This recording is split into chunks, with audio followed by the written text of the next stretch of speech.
Hello दोस्तों, हमारे YouTube channel think smart study में आप सभी का स्वागत है। जैसा कि हमने पिछले वीडियो में भाषा शिक्षण की भाषा के बारे में, भाषा के सिद्धांत, रूप, सूत्र आदि का अध्ययन किया था और आज हम शिक्षण विधियों के बारे में अध्ययन करेंगे। कक्षा आरंभ करने से पूर्व मेरा आप सभी से अनुरोध है, अगर आपने हमारे चैनल को सब्सक्राइब नहीं किया हो तो ज़रूर करें। साथ ही घंटी के आइकन को ज़रूर दबाएं, इससे कि होने वाली अपडेट से आप वंचित न रहेंगे। वीडियो को लास्ट तक देखें। इस क्लास की पूरी पीडीएफ फाइल आपको हमारे Telegram channel think smart study group से प्राप्त हो जाएगी। आइए शुरू करते हैं हमारा नेक्स्ट टॉपिक। हमने पिछली कक्षा में अध्ययन किया था भाषा के बारे में और आज हम अध्ययन करेंगे शिक्षण विधियों के बारे में कि शिक्षण विधियाँ क्या है। किसी भी शिक्षण को प्रभावी बनाने के लिए शिक्षण विधियों का प्रयोग किया जाता है। शिक्षण विधियाँ अंग्रेजी के जो विधि है, जो अंग्रेजी के मेथड शब्द का हिंदी रूपांतरण है। विधि क्या है? देखिए, विधि है किसी भी कार्य को करने का जो तरीका है, जो ढंग है, वही विधि कहलाता है। उसके अंदर हम अगर विधि को देखें तो विधि शब्द हमारे कहाँ से आया है? ये अंग्रेजी भाषा के मेथड शब्द से बना हुआ है। अब मेथड का अगर हम हिंदी रूपांतरण करें तो ये विधि शब्द कहलाएगा। और जो मेथड शब्द है, इसकी उत्पत्ति कहाँ से हुई है? इसकी उत्पत्ति हुई है लैटिन भाषा से, जिसका अर्थ होता है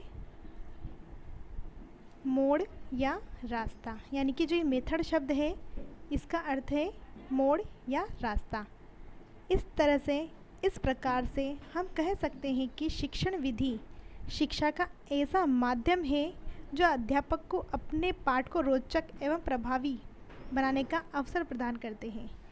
यानी कि जब भी कोई बालक शिक्षा ग्रहण कर रहा है या कोई अध्यापक उसे शिक्षा दे रहा है, तो वो किस शैली का प्रयोग कर रहा है, किन किन कौशलों का प्रयोग कर रहा है, अपने शिक्षण में किन तरीक़ों का इस्तेमाल कर रहा है, वो सब शिक्षण विधियों के अंदर आ जाता है। अब देखते हैं हम आगे भाषा शिक्षण विधियों की उपयोगिता, कि इनकी उपयोगिता क्या है। शिक्षण विधियाँ शिक्षण कार्य को निश्चित दिशा प्रदान करते हैं और तार्किक क्रम प्रदान करते हैं। यानी कि शिक्षण विधियाँ क्या है? ये हम जब भी कोई पाठ का अध्ययन कर रहे हैं तो उसको एक निश्चित दिशा प्रदान करती है। कई बार हम अपने पाठ को जो पढ़ाते हैं तो हम अपने पथ से भ्रष्ट ना हो जाए, इसलिए शिक्षण विधियों से हमें ये अवगत कराया जाता है कि हमें क्या पढ़ना है, कितना पढ़ना है और कैसे पढ़ना है। और उससे हमारी तार्किक क्रम भी बना रहता है कि किसके बाद क्या टॉपिक है और किसके बाद क्या टॉपिक है। तो शिक्षण विधियाँ निश्चित दिशा और तार्किक क्रम प्रदान करती है। बालक के व्यवहार के 3 पक्ष होते हैं। कोई भी बालक जब भी व्यवहार करता है तो वो 3 पक्ष के अनुरूप करता है या 3 पक्ष के अनुसार करता है। कौन कौन से पक्ष हैं? ज्ञानात्मक पक्ष, भावात्मक पक्ष और क्रियात्मक पक्ष। देखिए, ज्ञानात्मक पक्ष वह है जो एक बालक अपने ज्ञान द्वारा अर्जित करके अपने व्यवहार को प्रदर्शित करता है।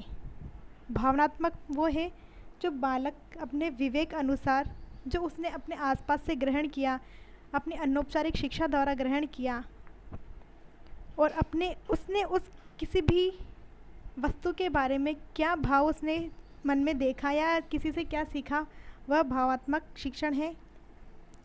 और उसके बारे में जो प्रतिक्रिया दी, वो भावात्मक है। क्रियात्मक, किसी भी कार्य को करने की क्रिया के बारे में एक बालक के विचार या व्यवहार क्रियात्मक शिक्षण कहलाते हैं। क्या क्रियात्मक व्यवहार जो बालक कर रहा है वो क्रियात्मक व्यवहार है। तीनों पक्षों के विकास हेतु, अब ये तीनों पक्षों के विकास हेतु शिक्षण विधियाँ उपयोग में लाई जाती है कि एक बालक कैसे सीखेगा, क्या सीखेगा, कितना सीखेगा, उसमें किन किन ज्ञानों का समावेश होगा, भावों का समावेश होगा, क्रियाओं का समावेश होगा, कैसे होगा, वो क्या करेगा, इनका उपयोग शिक्षण विधियों के माध्यम से होता है। शिक्षण विधियाँ विद्यार्थी का ज्ञान और शिक्षक का आत्मविश्वास बढ़ाती है। यानी कि विद्यार्थी का तो क्या बढ़ाएंगी, ज्ञान, और शिक्षक का क्या बढ़ाएगी, आत्मविश्वास। ठीक है। शिक्षण विधियों के उद्देश्य। शिक्षण विधियों के क्या उद्देश्य हैं, देखिए। विद्यालय के जैसे कि हमें पता है 3 स्तर होते हैं, प्राथमिक, माध्यमिक और उच्च माध्यमिक। तो 3 स्तर होते हैं, प्राथमिक स्तर, माध्यमिक स्तर और उच्च माध्यमिक स्तर। अब शिक्षण विधियों का यह उद्देश्य होता है कि किसी स्तर के बालक के लिए कौन सी विधि उपयोगी है या होगी, कौन सी विधि द्वारा अधिक प्रभावशाली होगा। यानी कि जब भी कोई एक अध्यापक कोई भी पाठ पढ़ाता है तो वो सबसे पहले इस बात को मद्देनज़र रखता है कि बालक किन तरीक़ों से ज़्यादा ग्रहण करेगा, क्योंकि एक कक्षा के अंदर विभिन्न व्यक्तित्व के, विभिन्न विचारों के बालक समाहित होते हैं। तो उन सभी को मद्देनज़र रख के कौन सी शिक्षण विधि प्रभावशाली होगी उसका प्रयोग किया जाए, उस तरीके से पढ़ाया जाए, इससे शिक्षण विधि उद्देश्यपूर्ण है। शिक्षण विधियों से ज्ञात होता है कि पाठ को कैसे पढ़ाया जाए। अध्यापक को ज्ञान होता है कि पाठ के स्तर को किस तरह पढ़ाया जाए कि संप्रति की प्रक्रिया प्रभावशाली हो। मतलब कि एक पाठ को किस तरीके से पढ़ाएं कि बालक सर्वाधिक ग्रहण करे। शिक्षण विधि का मुख्य लक्ष्य भावों को संप्रेषण और समुचित अधिगम करवाना है। शिक्षण विधियाँ कार्य को निश्चित दिशा प्रदान करती है तथा तार्किक क्रम में व्यवस्थित करती है। बालक व्यवहार के 3 पक्ष हैं, जैसे कि मैंने आप बताया, ज्ञानात्मक, भावात्मक और क्रियात्मक।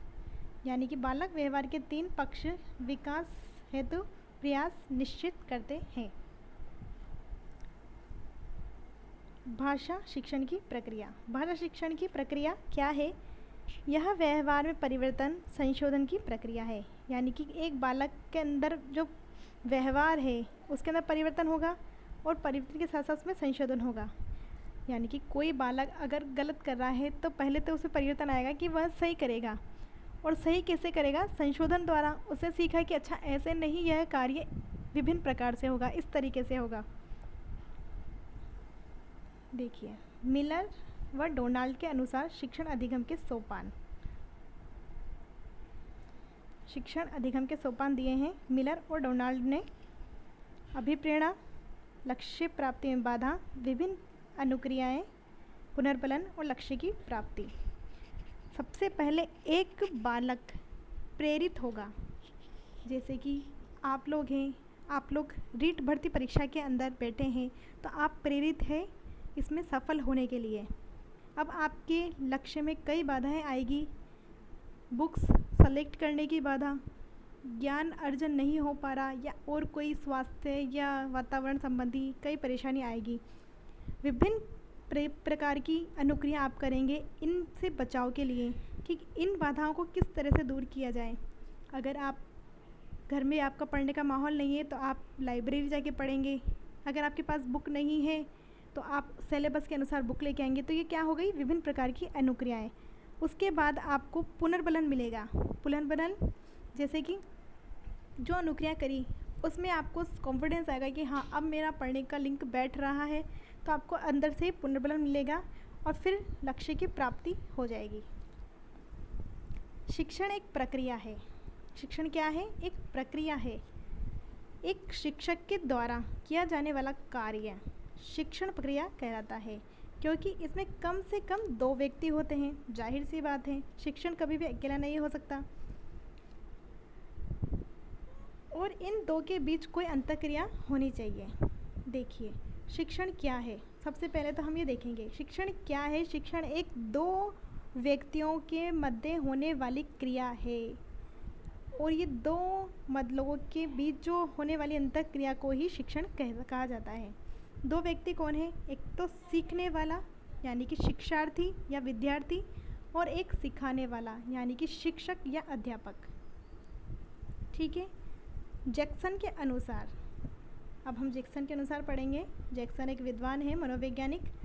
शिक्षण का कार्य एक ऐसी प्रक्रिया है जिसमें एक परिपक्व व्यक्ति यानी कि शिक्षक एक अपरिपक्व शिक्षार्थी के मध्य अंतःक्रिया द्वारा शिक्षा देना सिखाने की क्रिया करता है। दोबारा से देखिए, एक मनोवैज्ञानिक हुए जिनका नाम है जैक्सन महोदय। अब जैक्सन ने कहा कि शिक्षण का कार्य एक ऐसी प्रक्रिया है जिसमें एक परिपक्व यानी कि एक समझदार व्यक्ति जिसको कोई ज्ञान है यानी कि शिक्षक, और एक अपरिपक्व व्यक्ति यानी कि जो ज्ञान ग्रहण करने के लिए आया है यानी कि शिक्षार्थी के मध्य अंतःक्रिया द्वारा शिक्षा देना की क्रिया ही शिक्षण कहलाता है। ठीक है। शिक्षा का वास्तविक अभिप्राय है, आपके अनुसार बताइए आप, शिक्षा का वास्तविक अभिप्राय क्या होगा? देखिए, शिक्षा सीखने की क्रिया है, हाँ। प्रकाशित करने वाली क्रिया है, हाँ। व्यवहार परिवर्तन की क्रिया है, हाँ। या व्यवहार उन्नत की प्रक्रिया है। देखिए, आजकल के जैसे सवाल आ रहे हैं वो सभी इसी तरीके के आ रहे हैं कि हमें चारों ऑप्शन ऐसे लगते हैं कि चारों ही सही है, लेकिन उनमें से हमें देखना है कि सर्वोत्तम कौन सा है, यानी कि सबसे सटीक, सबसे सही, इस पूछे गए सवाल के अनुरूप कौन सा उत्तर एकदम सही है। तो इसके अनुसार होगा प्रकाशित करने वाली क्रिया, क्योंकि शिक्षा प्रकाशित करती है, क्योंकि सीखने सिखाने की क्रिया तो अधिगम कहलाता है। व्यवहार परिवर्तन अधिगम है, व्यवहार उन्नत की क्रिया भी अधिगम है। तो प्रकाशित करने वाली जो क्रिया है, क्योंकि शिक्षा से हमें ज्ञान का अर्जन होता है, ठीक है,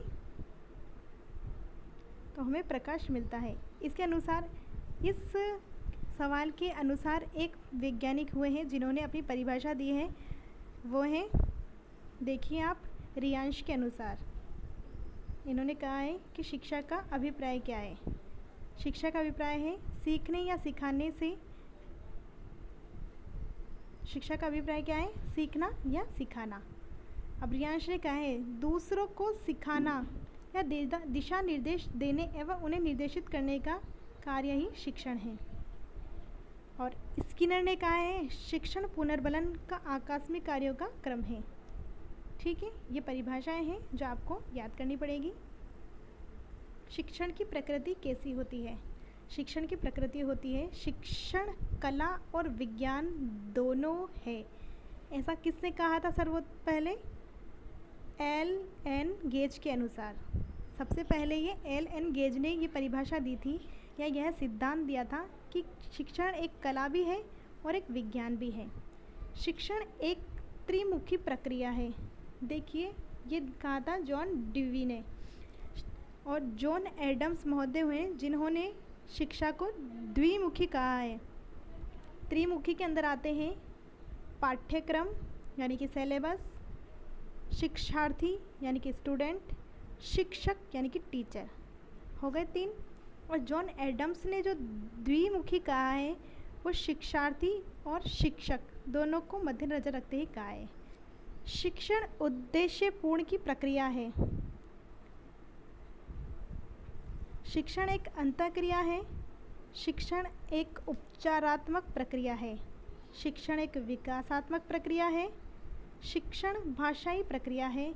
शिक्षण अमूर्त है। हमेशा ध्यान रखना, शिक्षण दिखाई नहीं देता, कभी भी दिखाई देते हैं हमें शब्द। शिक्षण एक कला है, एक विज्ञान है, इसलिए वो एक अमूर्त है। शिक्षण औपचारिक प्रक्रिया है। शिक्षण निरंतर गतिशील रहता है। कभी भी ऐसा नहीं है कि भले ही कोई कितना भी बड़ा विद्वान हो, उसने अपना ज्ञान पूर्ण कर लिया हो। शिक्षण हमेशा निरंतर रहता है। हम मृत्यु पर्यंत तक सीखते हैं। जब तक हम मरने वाले होते हैं तब तक भी हम सीखते रहते हैं। मरने के बाद की बात अलग है, मरने तक हम सब सीखते हैं। यानी कि कहा जा सकता है कि शिक्षण निरंतर गतिशील होता है। शिक्षण औपचारिक प्रक्रिया है, जबकि अधिगम औपचारिक, अनौपचारिक और निरौपचारिक हो सकता है। शिक्षण अधिगम को प्रेरित करने वाली प्रक्रिया है, यानी कि अधिगम को जो प्रेरित करती है वो है शिक्षण। ये किसने कहा है? स्मिथ ने कहा है। शिक्षण अधिगम की अभिप्रेरित करने वाली क्रिया है, ये किसने कहा है? स्मिथ ने। शिक्षण एक सामाजिक एवं सतत प्रक्रिया है। अब हम शिक्षण के सिद्धांत जानेंगे। शिक्षण के 2 सिद्धांत हैं, सामान्य सिद्धांत और मनोवैज्ञानिक सिद्धांत। अब हम देखते हैं सामान्य सिद्धांत क्या है। निश्चित उद्देश्यों का सिद्धांत। निश्चित उद्देश्य का मतलब ये है कि जब भी हम कोई शिक्षण कार्य कर रहे हैं तो हमारा उद्देश्य निश्चित होना चाहिए। नियोजन का सिद्धांत। नियोजन यानी कि प्लानिंग। अभी हम रीट भर्ती परीक्षा की तैयारी के लिए मुख्यतः बैठे हैं, तो हम सबसे पहले अपना सिलेबस देखेंगे, सिलेबस के अनुरूप अपनी तैयारी करेंगे। ये हो गया एक नियोजन कि हमें अपना सिलेबस कितने टाइम तक कंप्लीट करना है, कब तक इसका रिवीजन करना है। विषय वस्तु का विश्लेषण का सिद्धांत। पूर्व ज्ञान का सिद्धांत। लचीलेपन का सिद्धांत। बाल केंद्रित शिक्षा का सिद्धांत। सहसंबंध का सिद्धांत। प्रजातांत्रिक व्यवहार का सिद्धांत। व्यक्तिगत विभिन्नताओं का सिद्धांत। सक्रिय करके सीखने का सिद्धांत। वास्तविक जीवन से संबंधता का सिद्धांत। पुनरावृत्ति का सिद्धांत। देखिए, पुनरावृत्ति का सिद्धांत का मतलब है रिपीट। किसी चीज़ को हम जितनी बार रिपीट करेंगे वो उतना ज़्यादा हमें याद होगा। चयन का सिद्धांत कि हमें अपने सिलेबस या अपने पाठ्यक्रम के अनुसार ही चयन करना है। ठीक है। ऊपर से हमें ये भी ध्यान रखना है कि क्षमता और रुचि का भी अभी ध्यान रखते हुए हमें चयन करना है कि कितनी हमारी कैपेसिटी है और कितना हमारी रुचि है, किस विषय में हमारी ज़्यादा रुचि है उसके अनुसार। और हम बालकों को जब शिक्षण देंगे तब भी इन मुख्य बातों का ध्यान रखेंगे। रुचि का सिद्धांत, चयन का सिद्धांत और रुचि का सिद्धांत। अब आए हैं मनोवैज्ञानिक सिद्धांत।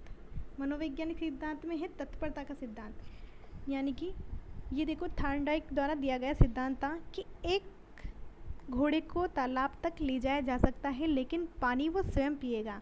इस तरह से ही हम बालक को सारा मटेरियल दे सकते हैं, उसे पढ़ा सकते हैं, क्लासरूम तक ले जा सकते हैं, लेकिन पढ़ने के लिए जब तक वो खुद अंदर से प्रेरित नहीं होगा, तत्पर नहीं होगा, तब तक वो नहीं पढ़ेगा। इसका मतलब पहले बालक को हमें तत्पर करना होगा, उसको हमें शिक्षण की अच्छाइयाँ बतानी होगी, उसको मोटिवेट करना होगा, तब जाके इसलिए कहा गया है कि तत्परता का सिद्धांत। देखिए दूसरा है अभिप्रेरणा व रुचि का सिद्धांत। उद्दीपन अनुक्रिया का सिद्धांत। ज्ञानेंद्रियों के प्रशिक्षण का सिद्धांत। बालक जितना अपने ज्ञानेंद्रियों को सक्रिय रखकर सीखेगा, अधिगम या शिक्षण उतना ही ज़्यादा प्रभावशाली रहेगा। अभ्यास का सिद्धांत। करके सीखने का सिद्धांत। पुरस्कार का सिद्धांत। मनोरंजन विश्राम अवकाश के समय के सिद्धांत। स्वभावाभिव्यक्ति का सिद्धांत और सृजनात्मकता का सिद्धांत। अब है शिक्षण के सूत्र।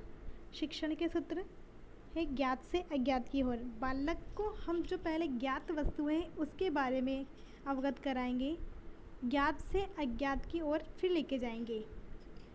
इसी का एक सर्वोत्तम उदाहरण है जब हम अपना बच्चों को शिक्षण देते हैं तो सबसे पहले हम प्रस्तावना के प्रश्न पूछते हैं, जिससे कि बालक को पहली कक्षा में या पहली क्लास में पढ़ाया गया शिक्षण का याद आ सके और वो नए सिरे से या नए जो शुरुआत हम करने जा रहे हैं उससे जुड़ सके। संपूर्ण से खंड की ओर। किसी भी शिक्षण को करने से पहले हम बालक को पूरी जानकारी, मतलब ऊपरी जानकारी देंगे या उसके मुख्य बिंदु के बारे में बताएंगे। उसके बाद हम उनके प्रकार, उनके भागों के बारे में बताएंगे तो बालक ज़्यादा अच्छे से अधिगम कर सकेगा या शिक्षण प्राप्त कर सकेगा।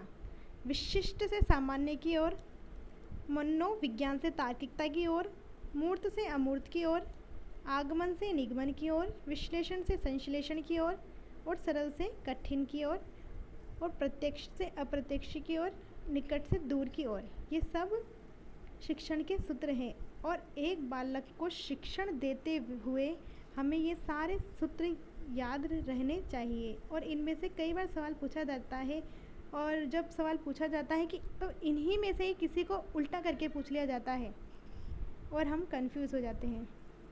ठीक है दोस्तों, आज आपको हमारी क्लास अच्छी लगी हो तो प्लीज़ लाइक करना, शेयर करना। थैंक यू, धन्यवाद।